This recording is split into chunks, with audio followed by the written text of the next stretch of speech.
두 번째 스터디 시작합니다. 여러분 반갑습니다. 오늘은 분양권 전매에 대해서 얘기를 할 거예요. 청무피사 지난번에 우리 배웠었는데 네, 청약은 무슨 피 주고 사. 정답! 네, 맞습니다. 오늘은 청약을 받아오신 분이 이제 분양권으로 내놓게 되면은 분양권을 매수하게 될 때 그 이제 진행 과정을 설명을 해드릴 거예요. 아파트 분양권을 우선 매도인이 이제 청약을 당첨된 사람 또는 줍줍, 미분양 같은 거는 줍줍을 해서 매도인이 부동산에다가 매물을 접수를 해야겠죠. 그랬을 때 이제 매수인이 동호수, 도면, 조감도를 보고 결정을 해야 돼요. 왜냐면 아직까지는 볼 수가 없는 상황입니다. 그래서 그냥 진짜 몇 억짜리를 도면 하나로, 이 종이 하나로 우리가 계약을 하는 거예요. 그랬을 때 직방에 가면은 3D 단지 투어라고 있어요. 내가 실제 이 동호수를 매매를 했을 때 어디 뷰가 보이는지 이런 것까지 다 우리가 확인을 할 수가 있고요. 가장 중요한 거는 세 번째, 매도인 확인 절차예요. 왜냐면 분양계약서라는 거는 권리가 넘어가는 거라 했잖아요. 그러니까 이 분양계약서 종이 한 장을 가지고 내가 이 사람이 매도인이구나 이거를 확인을 해야 되는 거거든요. 그래서 분양권 계약서를 가지고 사기치는 사례들이 정말 많아요. 여기 A 부동산에서 계약금 받고 B 부동산에서 계약금 받고 C 부동산에서 계약금을 받고 이런 사례들이 있어서 네, 유의해야 할 점들도 제가 알려드릴게요. 계약금 입금하기 전에 우리가 알아봐야 되는 거는 우선 매도인이 실제 매도인인지 확인하는 게 가장 중요하고, 두 번째는 내가 중도금 대출을 승계받을 수 있는 사람인지, 이게 정말 중요해요. 계약금을 덜컥 넣었다가 내가 중도금 대출이 안 나오는 사람일 수도 있어요. 다섯 번째는 계약서 작성을 하면서 인지세라는 게 있는데 인지세에 대해서 또 설명을 해드릴 거고, 네, 그 다음에 잔금일 날 중도금 대출을 승계하는 거예요. 중도금 대출 승계와 명의 변경을 동시에 같이 해요. 그리고 입주하는 방법을 설명을 해볼게요. 분양권 전매. 이 전매라는 게 분양권을 이제 샀다가 바로 팔 수 있는 조건이 있고, 전화 이제 부동산에다가 해요. 저 그 분양권 사고 싶은데 어떻게 살 수 있나요? 이렇게 물어봤을 때 거기는 전매 제한 단지예요. 그래서 언제부터 살 수 있어요? 이런 얘기들을 들을 수가 있어요. 검단 신도시는 3년 동안 분양권 청약이 당첨이 되고 분양 계약서를 쓴 날로부터 3년 이렇게 기준이 되고, 서울 같은 경우는 이제 1년 분양권을 받고 1년 후에 거래를 하실 수가 있는 거고요. 그 외 지역은 6개월부터 매매를 할 수가 있는 거예요. 근데 많이들 궁금해하는 게 매물 접수는 언제 해야 되나, 이런 것도 궁금해하세요. 분양권 취득일로 6개월 이후부터 전매가 가능하다라고 하면은 청약이 당첨돼서 계약서 쓰고 나오잖아요. 그러면은 밑에 모델하우스 밑에 아줌마들이 막 있어요. 그 아줌마들이 몇 동 몇 호 되셨어요? 이러면서 전화번호를 막 받아가요. 그러면서 그 자리에서 바로 거래가 되는 경우들도 있어요. 나오자마자 막 피 500, 1000 그냥 그 자리에서 벌어. 대박이죠. 그렇게 하는 경우들도 있고, 그리고 취득 3년 후에 전매를 하는 것들은 아파트가 준공이 나기 전에 한 2달에서 3달 전에 사전 점검이라는 거를 해요. 잘 지어졌는지, 하자가 있는지 없는지 체크를 하는 건데, 그때 이제 매물 접수를 할 수가 있고요. 그리고 부동산에다가 분양 계약서 앞뒤를 사진을 찍어가지고 보내주시고, 특히 옵션 계약서, 이거 분양 넘길 때 옵션 계약서 때문에 막 계약이 틀어지는 사례들이 있었어요. 매도인이 저 풀 에어컨을 다 했어요 이렇게 해가지고 계약서를 했는데, 계약서 쓰려고 자리에 앉았는데 옵션 계약서를 보니까 안방하고 거실밖에 안 들어간 거야. 그래서 그 자리에서 프리미엄이 깎여서 거래를 했어요. 옵션이 내가 어떤 게 있는지 이런 걸 잘 전달을 해야 돼. 매수인이 내가 이 분양권을 정말 갖고 싶어, 그러면 언제 부동산에다가 의뢰를 해야 되는지도 중요한데, 이건 진짜 눈치 싸움인 것 같아요. 초피라는 게 아까 전에 분양 계약서 쓰자마자 그 자리에서 500에서 1000 이렇게 계약도 실제 된다고 했잖아요. 지금 넘겨서 500을 받는 게 나은 건지, 정말 6개월 뒤에 한 1년 뒤에 했는데 피가 막 2000, 3000씩 붙었다, 그때 거래하는 게 나은 건지. 중도금 대출 전에도 금액이 프리미엄이 살짝 낮게 돼요. 매도인이 중도금 대출이 또 안 나오는 경우가 있어요. 프리미엄이 한 2000 정도 붙은 상황인데 막 갑자기 프리미엄 1000 막 이렇게, 빨리 저 털게요, 제가 그냥 가점만 가주세요, 이런 경우들도 있으니까 부동산에다가 그런 매물이 있으면 진짜 바로 연락 주세요. 이렇게 요청하는 게 가장 중요하고, 또 하나, 입주 지정 기간 마감 임박 또는 마감했을 때 이때 프리미엄이 또 살짝 낮게 거래가 되는 경우들이 있어요. 잔금 대출이 안 나오는 경우들이 생기는 거죠. 입주 지정 기간을 딱 한 달에서 2달 정도 줘요. 이후부터는 잔금과 중도금에 대한 연체 이자를 물게끔 되어 있어.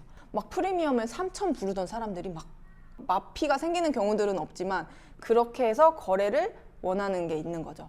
그래서 실제 대전에서도 사례가 대전역 바로 앞에 있는 아파트가 있었고, 그리고 조금 떨어져 있는 아파트가 있었는데, 조금 떨어져 있는 아파트는 프리미엄이 한 막 3천 이 정도 붙어 있는 시점이었고, 대전역 바로 앞에 있는 거는 막 1,000, 2,000 이렇게 붙어 있는 거예요. 근데 알고 보니까 얘는 입주 기간이 지금 막 마감하고 있을 때 시점인 거지. 그리고 이 분양권 전매를 이제 내가 이 단지를 계약을 해야겠다라고 했을 때, 이거는 지금 둔촌 주공이라고 해서 올림픽 파크 포레온이라고 24년도 11월에 입주를 하는 단지예요. 여기가 재건축을 해가지고 짓는 아파트고 12,000세대가 입주를 해요. 그 어마어마한 그냥 신도시가 아파트를 입주를 하는 거거든요.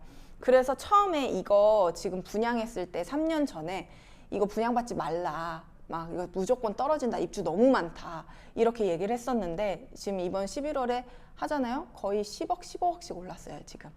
이런 거는 직방으로 3D 단지 투어를 해서 볼 수 있다고 했잖아요. 직방을 들어가고 아파트 신축 분양으로 들어가게 되면 이 단지를 제가 왜 보여드리냐면, 이 아파트가 12,000세대잖아요. 워낙 세대수가 너무 많은 거지. 여기 신도시처럼 약간 동간거리가 넓고 그렇지 못해요. 여기 완전 꽉 막힌 뷰가 되는 거지. 이제 세 번째, 매도인 확인 절차가 가장 중요하다고 했어요. 뉴스를 보면은 부동산 사기 기승, 분양권 전월세 계약 사기 피해자 분통, 아파트는 등기부를 보고 이 소유자가 실제 내가 지금 파는 매도가 같은지 확인을 할 수가 있는 건데, 정말 그냥 분양 계약서 한 장, 종이 한 장, 시행사에다가 소유자 확인을 해야 돼. 101동 101호 소유자 알려주세요 이렇게 하면은 네, 거기는 정추령입니다 이렇게 말하지 않아요, 개인정보 때문에.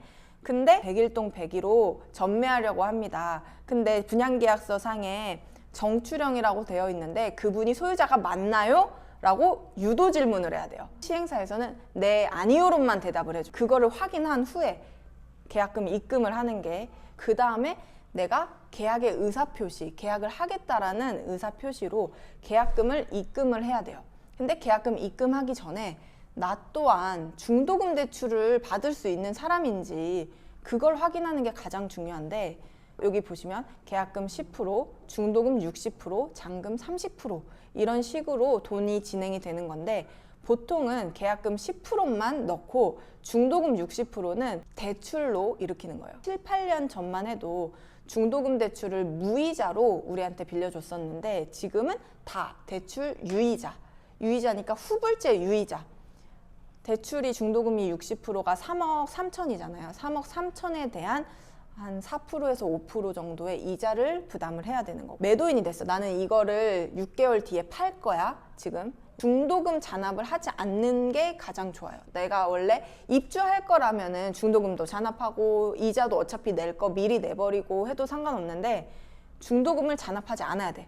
왜냐하면 투자자 또는 매수자는 돈이 훨씬 더 없는 사람이야. 지금 돈이 많았으면 아파트 매매를 했겠지. 지금 돈이 별로 없으니까 계약금 10% 일부 넣고 1년에서 2년 뒤에 어느 정도를 내가 유동할 수 있겠지라는 스케줄을 짠 다음에 거래를 하는 거기 때문에, 매도인이 계약금 10%를 넣었어요. 내가 돈이 있기 때문에 잔압을 했다. 잔압까지 3번이 들어갔어요. 예를 들면 그러면 총 30%가 입금이 된 거지.